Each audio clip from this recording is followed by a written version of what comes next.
नमस्कार, आप देख रहे हैं एवन उत्तर प्रदेश और मैं हूं आपके साथ आयुषी गुप्ता। बुलेटिन की शुरुआत करेंगे इस वक्त की हेडलाइंस के साथ।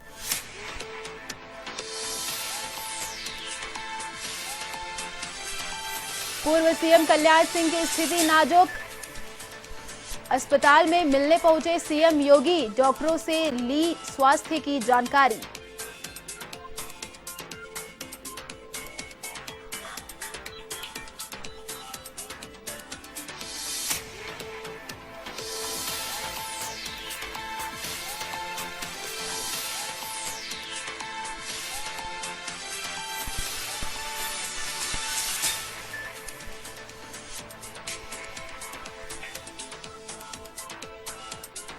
यूपी में एम्बुलेंस कर्मियों की हड़ताल दूसरे दिन भी जारी। सीएम योगी ने एम्बुलेंस संघ के अध्यक्ष समेत 14 कर्मचारियों को किया बर्खास्त। इमरजेंसी में लगाई 8 नई एम्बुलेंस।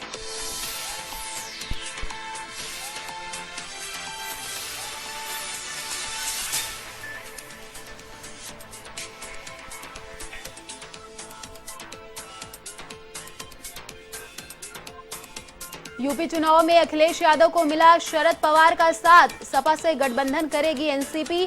दोनों नेताओं के बीच अब होगी सीट बंटवारे पर चर्चा।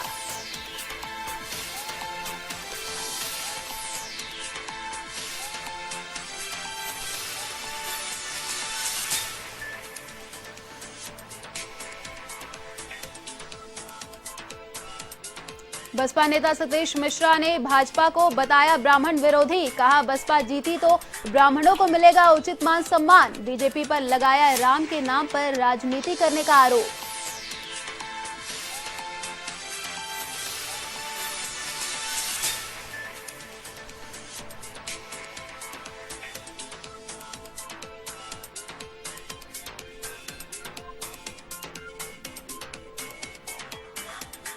अयोध्या में भीषण सड़क हादसा, पिकअप ने खड़े ट्रक को मारी टक्कर। 16 श्रद्धालु घायल, 2 की हालत गंभीर। पुलिस कर रही है हादसे की जांच।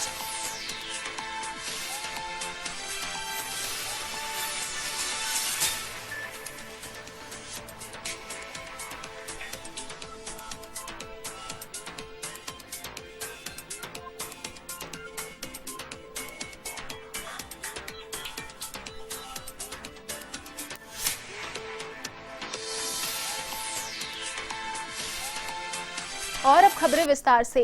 लखनऊ के एसजीपीजीआई के क्रिटिकल केयर आईसीयू में भर्ती पूर्व मुख्यमंत्री कल्याण सिंह की हालत स्थिर है। उन्हें वेंटिलेटर पर रखा गया है। मंगलवार को उनका हालचाल लेने के लिए मुख्यमंत्री योगी आदित्यनाथ अस्पताल पहुंचे। आपको बता दें कि योगी अब तक कई बार अस्पताल आ चुके हैं। वो यहां आते हैं और डॉक्टरों से उनके स्वास्थ्य का हालचाल जानते हैं। इसके पहले सोमवार को किसी तरह का सुधार नहीं आने पर संक्रमण संबंधी जांचें कराई गई हैं। इन रिपोर्ट के आधार पर दवाओं की डोज कम या अधिक की जाएगी।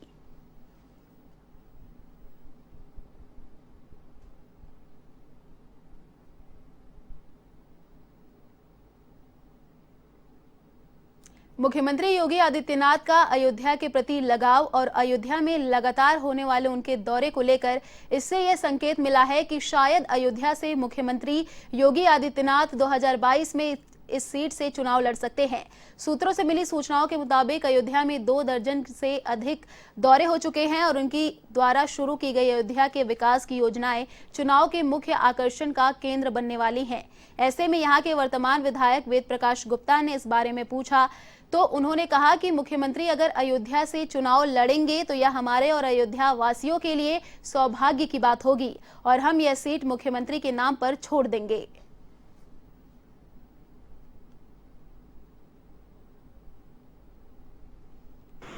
ये हम सब लोगों के लिए, अयोध्या वासियों के लिए, पूज्य संत महंतों के लिए, सबके लिए सौभाग्य की बात होगी यदि मुख्यमंत्री जी यहाँ से चुनाव लड़ते हैं। ऐसा उनका यदि कोई निर्णय है, लेकिन ये पार्टी और संगठन तय करता है कि किसको कहाँ से चुनाव लड़ना है। और निश्चित रूप से यदि मुख्यमंत्री जी यहाँ से लड़ेंगे तो ये हम लोगों के लिए, सबके लिए प्रसन्नता के गौरव की बात है। अयोध्या तो ऐसे भी मुख्यमंत्री जी की प्राथमिकताओं में है, तो निश्चित रूप से अयोध्या में सब लोग इस बात का स्वागत करेंगे। संत महंत पूज्य सब अयोध्या वासी, यदि ऐसा कोई निर्णय माननीय मुख्यमंत्री जी का होता है।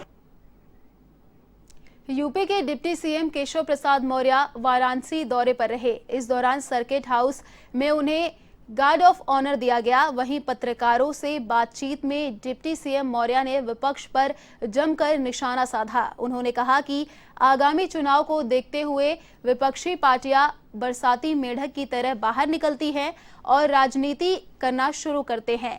प्रदेश में किसानों और ब्राह्मणों को लेकर हो रही राजनीति को लेकर ये भी कहा कि ब्राह्मण और किसान बीजेपी के साथ ही हैं।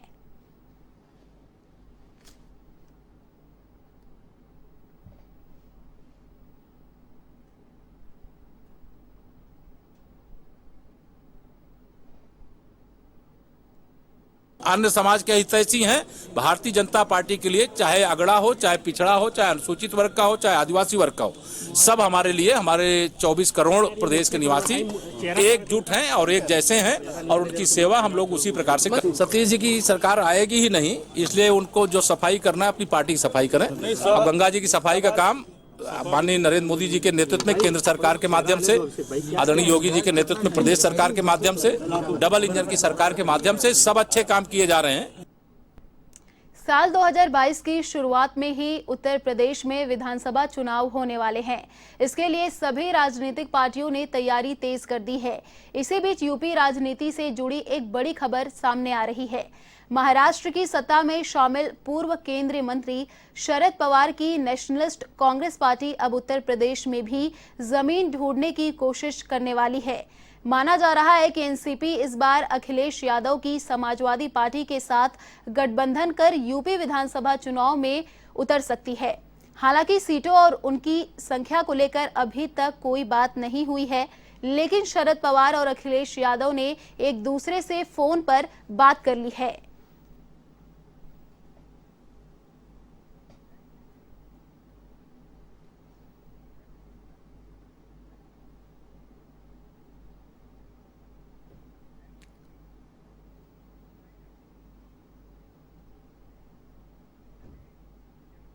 यूपी के कौशाम्बी में बहुजन समाज पार्टी के तत्वाधान में प्रबुद्ध वर्ग के सम्मान, सुरक्षा व तरक्की को लेकर विचार संगोष्ठी का आयोजन किया गया। संगोष्ठी में बतौर मुख्य अतिथि बसपा के राष्ट्रीय महासचिव एवं राज्यसभा सांसद सतीश चंद्र मिश्रा ने भाजपा को ब्राह्मण विरोधी पार्टी बताया। साथ ही ब्राह्मण समाज के लोगों को यह भी बताया कि उनका हित सिर्फ बहुजन समाज पार्टी में ही है, क्योंकि वर्ष 2007 के चुनाव में जब ब्राह्मण समाज के लोग भारी संख्या में जीतकर विधानसभा पहुंचे तो बसपा की राष्ट्रीय अध्यक्ष मायावती ने उन्हें उचित सम्मान दिया।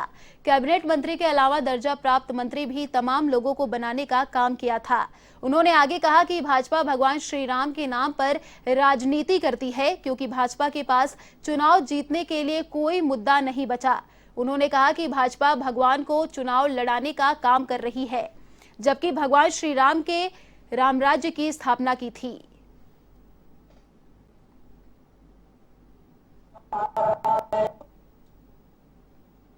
में बहन मायावती जी के उसके निर्देशों में आज पूरे उत्तर प्रदेश में ब्राह्मण समाज इकट्ठा हो गया है, तो वो परेशान होने लगे, क्योंकि उनकी ही सरकार में, चाहे वो समाजवादी पार्टी हो, चाहे कोई अन्य पार्टी हो, खास तौर से भारतीय जनता पार्टी भी हो, किस तरह से ब्राह्मण समाज के लोगों को उत्पीड़न हुआ है वो उनसे छुपा नहीं है। और जहाँ भी वो अगर कोशिश करेंगे जाएंगे भी तो वहाँ तो सबसे पहले उनसे ये सब प्रश्न पूछे जाएंगे कि बताइए तो इसके बारे में। 13 विभागों के 48 कानून खत्म करने जा रहे हैं, इसका कोई मकसद नहीं है। देखिए, जब वो खत्म कर देंगे तो उस पर हम अपनी प्रतिक्रिया देंगे। अभी कौन से कानून खत्म कर रहे हैं ये मालूम नहीं है। राज्यसभा सांसद संजय सिंह ने कहा है कि बीएसपी भाजपा की बी पार्टी बन गई है, यही लिए पास। देखिए, एक चीज़ हम बता दें, हम किसी का व्यक्तिगत नाम नहीं लेते हैं, लेकिन आपको भी मालूम है कि जिसके माध्यम से वो ब्राह्मणों की बात करने की कोशिश कर रहे थे, क्यों नहीं ब्राह्मण उनके साथ इसलिए नहीं जुड़ा क्योंकि वो भी वही सामंतवादी वाले हैं। कानपुर देहात में करोड़ों की लागत से विश्व स्तरीय भगवान परशुराम का भव्य मंदिर बनने जा रहा है। साथ ही भगवान परशुराम की 20 से 25 फीट ऊंची विशाल मूर्ति भी मंदिर में लगेगी। इतना ही नहीं, मंदिर परिसर में परशुराम वाटिका और अनुसंधान केंद्र बनाने का कार्य किया जाएगा, जिसे लेकर अकबरपुर रानिया विधानसभा से बीजेपी विधायक प्रतिभा शुक्ला ने विधि विधान ने भूमि पूजन किया। आपको बता दें कि मंत्रोच्चारण के बीच और हवन कर बीजेपी विधायक और पूर्व सांसद ने भगवान परशुराम की बनने वाली मंदिर की आधारशिला रखी। वहीं प्रसिद्ध महंतों ने भूमि पूजन का कार्य संपन्न कराया। साथ ही भूमि पूजन कार्यक्रम में राज्य मंत्री अजीत पाल सहित कई वरिष्ठ बीजेपी नेता भी मौजूद रहे।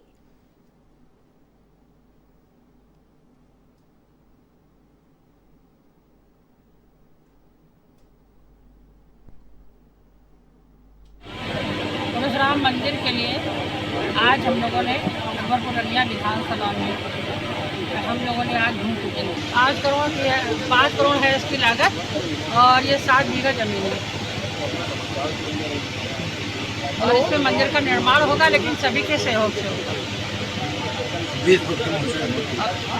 20 फुट ऊंची मूर्ति लगाई जाएगी। साथ ही में शंकर जी का मंदिर और विष्णु भगवान की मूर्ति लगेगी, क्योंकि शंकर जी उनके गुरु थे और विष्णु भगवान के अवतार थे, इसलिए भगवान के साथ उनका मूर्ति अब वो जल्दी आए हम सभी ये चाहते हैं। आज इसलिए भक्ति और प्रेम के साथ हम सभी लोगों ने पूजन किया कि उसका निर्माण जल्दी से किसी हो। अयोध्या में तेज रफ्तार का कहर देखने को मिला है। भीषण सड़क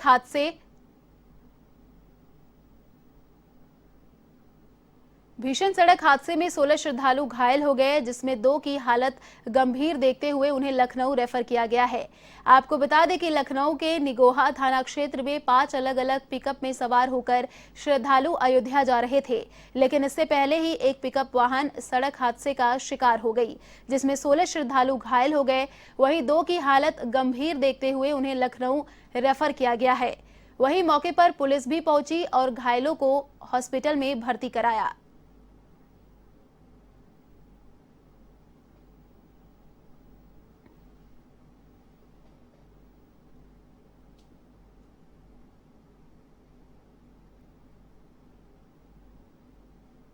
में जो है 16 लोग चोटग्रस्त हुए थे, यहाँ आए थे, जिसमें 8 को बहुत मामूली चोट थी, उनको भर्ती नहीं किया गया था, उनको इलाज करके छोड़ दिया गया था। जो अवशेष 8 भर्ती थे उसमें 2 लोगों की गंभीर अवस्था को देख करके उनको लखनऊ संदर्भित कर दिया गया था। उत्तर प्रदेश में एम्बुलेंस कर्मियों की हड़ताल जारी है। हालांकि शासन की ओर से एस्मा लगाने का निर्देश दिया गया है, इसके बाद भी हड़ताल जारी है। प्रदेश में एम्बुलेंस की LLS सेवा नई कंपनी जिगित्सा को सौंपी गई है। यह कंपनी नए सिरे से भर्ती कर रही है।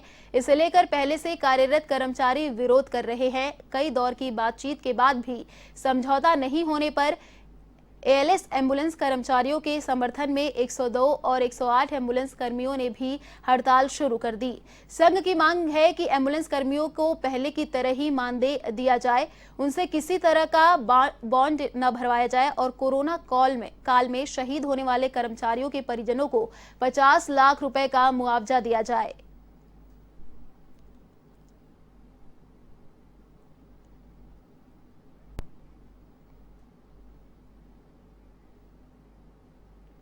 उत्तर प्रदेश में हो रहे लगातार पत्रकारों के शोषण के खिलाफ श्रमजीवी पत्रकार यूनियन ने आवाज उठाई है। पीलीभीत जिला इकाई ने मंडल अध्यक्ष निर्मल कांत शुक्ल व जिलाध्यक्ष सुधीर दीक्षित के नेतृत्व में पत्रकार हित में मांग उठाई और प्रदर्शन कर ज्ञापन सौंपा।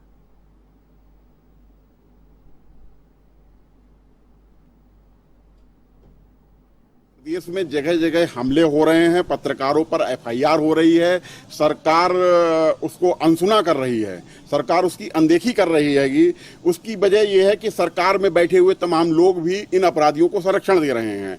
अभी हाल में पीलीभीत में जिस तरह से 24 जुलाई को सट्टेबाजों ने एक पत्रकार साथी हमारे हैं तहसीन, उन पर जो हमला किया है और उनको जिस तरह से सोशल मीडिया पर उस घटना को वायरल हुआ है, उसमें एक एक चीज दिखाई दे रही। मौके पर पुलिस मौजूद है। इससे गंभीर और शर्मनाक कोई बात हो नहीं सकती है। ये इस बात का प्रमाण है कि पुलिस सट्टेबाजों से मिली हुई है। यूपी के महाराजगंज जनपद की नौतनवा में कांग्रेसियों ने भाजपा सरकार के खिलाफ सड़क पर जमकर प्रदर्शन किया और महंगाई, पेट्रोल और डीजल के बढ़ते दामों को लेकर सरकार पर जमकर निशाना साधा। कांग्रेसियों ने प्रदर्शन के माध्यम से नौतनवा तहसील SDM को ज्ञापन भी सौंपा और बताया कि अगर महंगाई को रोकने के लिए सरकार कोई कदम नहीं उठाती है तो यह प्रदर्शन आगे चलकर और भी उग्र होगा।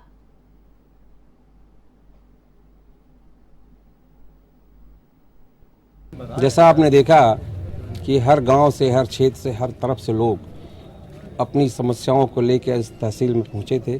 खासकर महंगाई से त्रस्त जो जनता है, नौजवान हैं, किसान हैं, व्यापारी हैं, सभी आज इस महंगाई से त्रस्त हैं और उस महंगाई और गांव में व्याप्त बेरोजगारी को लेकर ये धरना प्रदर्शन था, जिसके राष्ट्रपति को हम लोग महामहिम को ज्ञापन देने आए थे और एसडीएम से उम्मीद किए हैं कि वो उस ज्ञापन को महामहिम के पास पहुंचा देंगे। एक तरफ अब जहां तीसरी लहर को गंभीरता से लेते हुए लोग वैक्सीनेशन कराने के लिए बढ़ चढ़कर हिस्सा ले रहे हैं, तो वहीं महाराजगंज जनपद के लक्ष्मीपुर स्वास्थ्य केंद्र पर एक ऐसा मामला सामने आया जिसमें अस्पताल के बाहर वैक्सीनेशन करा रहे लोगों से कुछ दलाल व्यक्तियों द्वारा 50 रुपए की मांग की जा रही है, जिसका वीडियो अस्पताल के बाहर वैक्सीन लगवाने गए शख्स के द्वारा सोशल मीडिया पर वायरल कर दिया गया। आपको बता दें कि जिले में वैक्सीन की कमी सबसे बड़ी समस्या बनकर सामने आ रही है। टीकाकरण केंद्रों पर लंबी लाइनें देखने को मिल रही हैं, जिसमें कोरोना नियमों की धज्जियां साफ उड़ती दिख रही हैं। हम फोन करा एकदम कंफर्म कि हां हो गइल बा अब करे का के दे पड़ी फालतू पर्सन भले जरूरत नहीं। ठीक है भैया का के दे आधार कार्ड बनाना 50 दे पड़ी 50 भी आपको देना पड़ेगा भैया, 50 को देना पड़ेगा आपको। ले ले बात लोगो लिखे पड़ता है और क्या करते बुक वीडियो करब ओकर बाद हम ना करब एकरे बाद ना हो पाई नहीं। डॉक्टर साहब बोल रहे हैं बुक करने के लिए, कार्ड ना बुक होई। अरे यार सब बोल रहे बा इंदरपुर के डॉक्टर साहब बोलते हैं हके ना बोलने। अच्छा यानी 50 भी आपको देना पड़ेगा तो बुक होगा। भैया मेरे पापा कितने बजे टोटल दे दे कौन दिक्कत। खबर यूपी के शाहजहांपुर से है, जहां कोतवाली पुलिस ने मादक पदार्थों की तस्करी करने वाली 2 महिला तस्करों को गिरफ्तार किया है। साथ ही करीब 25 लाख रुपए की स्मैक व डोडा पाउडर भी जब्त किया। वहीं गिरफ्तार महिला तस्करों से पुलिस गहनता से पूछताछ करने में जुटी है।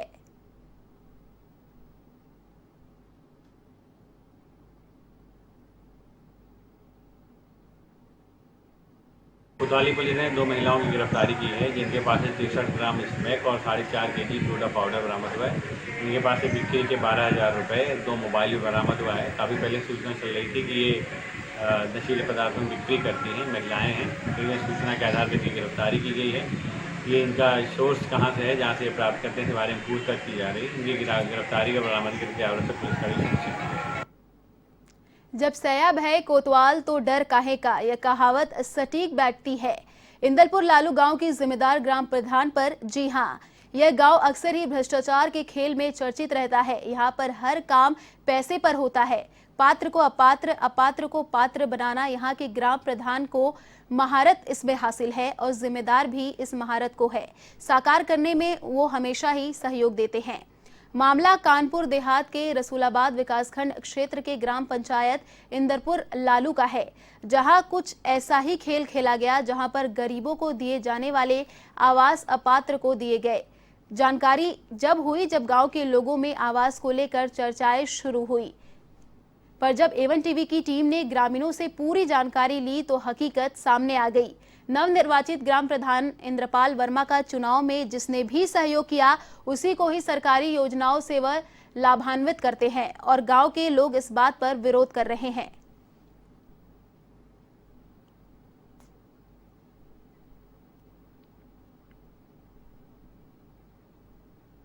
उत्तर प्रदेश के मुरादाबाद में तालिबानी सजा देते हुआ एक वीडियो सोशल मीडिया पर वायरल हो रहा है। वायरल वीडियो में कुछ लोग एक युवक को पेड़ से उल्टा लटकाकर उसकी बेदर्दी से पिटाई कर रहे हैं। किसी व्यक्ति ने पिटाई की वीडियो बनाकर सोशल मीडिया पर वायरल कर दिया। वीडियो सोशल मीडिया पर वायरल होने के बाद मुरादाबाद पुलिस हरकत में आ गई और जानकारी करने पर पता चला कि यह वायरल वीडियो मुरादाबाद के भोजपुर थाना इलाके के रूपपुर गांव का है, जहां 26 जुलाई को युवक की पिटाई की गई। पिटाई का शिकार युवक गांव की एक युवती को प्रेम प्रसंग के चलते भगाकर ले गया था। इसके बाद लड़की वालों ने प्रेमी युवक के रिश्तेदारों को उठा लिया और फिर उसकी जमकर पिटाई की।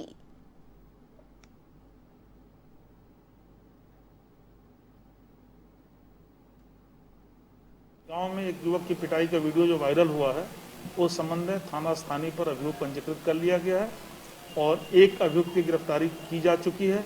शेष अभियुक्तों की गिरफ्तारी का प्रयास किया जा रहा है। घटना का कारण क्या था?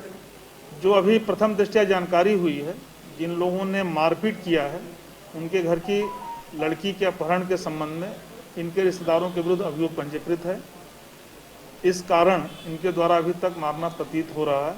शेष विवेचना की जा रही है। संभल में एक बेटी अपने प्यार को पाने के लिए इस हद तक पहुंच गई कि उसने अपने पिता को ही रास्ते से हटा दिया और लोहे की रॉड से पीट-पीट कर अपने पिता की हत्या कर दी। मामले का खुलासा तब हुआ जब पुलिस ने आरोपी बेटी और उसके प्रेमी को गिरफ्तार कर पूरे मामले से पर्दा उठा दिया। मामला थाना रजपुरा क्षेत्र के ग्राम मुटैना का है, जहां 20 जुलाई को पुलिस को सूचना मिली कि मुटैना के जंगल में एक हरपाल सिंह नाम के अधेड़ का शव पेड़ पर लटका पड़ा है, जिसके बाद मौके पर पुलिस और फॉरेंसिक टीम ने पहुंची और जांच पड़ताल शुरू कर दी।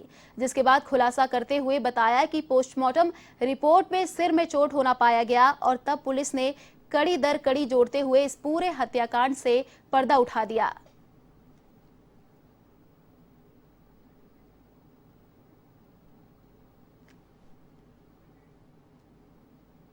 यूपी के मैनपुरी में उस वक्त सनसनी फैल गई जब 40 दिन पूर्व दफनाए गए युवक का शव कब्र खोदकर बाहर निकाला गया।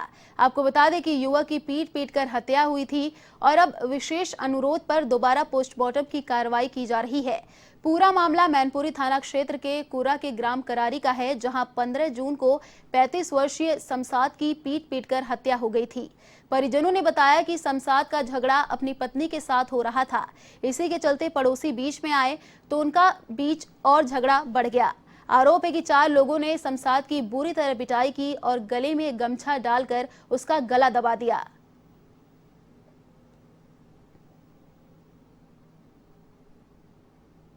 ये कुरारी के निवासी थे शमशाद पुत्र रहमुद्दीन जी, इसी गांव के निवासी थे। तो ये भी कुछ दिन पहले एक घटनाक्रम में इनकी मृत्यु हो गई जी। तो इनके घर वालों ने जिस पक्ष को मुलजिम बनाया था जी, तो एफआईआर दर्ज हुई और विधिक कार्रवाई चल रही थी। तो मुलजिम पक्ष जो है वो प्रस्तुत हुआ, उच्चाधिकारी के पास गया। वहाँ बताया कि जो डेथ मेमो था, पंचायतनामा और पीएम रिपोर्ट, तीनों में कंट्रडिक्शन था, मतलब तीनों में विरोधाभास नजर आ रहा था जी। तो उनका मुलजिम पक्ष के परिवारजनों का कहना था कि इसमें पुनः पोस्टमार्टम कराया जाए। तो जिलाधिकारी महोदय के आदेश के क्रम में सीआरपीसी की धारा होती है 176(2) जी के तहत डीएम साहब ने पुनः पोस्टमार्टम कराए जाने का आदेश दिया है इसमें। इसी क्रम में मैं थाना कुर्रा के इंस्पेक्टर साहब और पूरी फोर्स है यहाँ आया हुआ हूँ और अभी कब्र से डेड बॉडी निकलवा के इसको पुनः पोस्टमार्टम। फिलहाल इस बुलेटिन में इतना ही। देश और दुनिया की तमाम बड़ी खबरों के लिए देखते रहिए A1 TV। नमस्कार।